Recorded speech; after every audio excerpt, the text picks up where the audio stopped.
প্রিয় ভিউয়ার্স, আসসালামু আলাইকুম। আসলে কিছু কথা না বললেই নয়। স্বাধীন দেশ, তাই কথা বলার বাক অধিকার আছে। 1971 সালে দীর্ঘ 9 মাস যুদ্ধ করার পরে আমরা একটা স্বাধীন দেশ পেয়েছিলাম। স্বাধীনতার আজ 53 বছর পেরিয়ে গেল। বিভিন্ন সরকারি আসছে গেছে, তো দেশ একটি সারা বিশ্বে মধ্যম আয়ের দেশ হিসাবে পরিচিত লাভ করেছিল। আজ সেখান থেকে এসে 2024 সালে আবার একটা স্বাধীন হলো।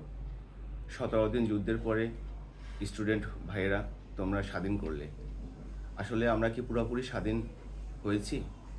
স্বাধীনতার 17 দিনের পরে এসে আজকে সারা বাংলাদেশে যেভাবে লুটপাট হচ্ছে, আসলে কি আমরা এই স্বাধীনতা ধরে রাখতে পারবো? তাই স্টুডেন্ট ভাইদের দৃষ্টি আকর্ষণ করছি, তোমরা স্বাধীনতা ধরে রাখো। যেই পরিস্থিতি আজকে দেশে হচ্ছে, সারা বাংলাদেশে যেভাবে জ্বালাও পোড়াও হচ্ছে, তাতে আমার মনে হচ্ছে আগামী 53 দিন যদি এভাবে চলতে থাকে, তাহলে দেশের যে সম্পদ, দেশের উঁচু উঁচু দালানকোঠা, বাড়িঘর, এগুলোর ইট পর্যন্ত থাকবে না। তাই তোমরা এই লুটপাট যারা করতেছে তাদের শক্ত হাতে দমন করো। দেশের স্বাধীনতাটা তোমরা ধরে রাখো।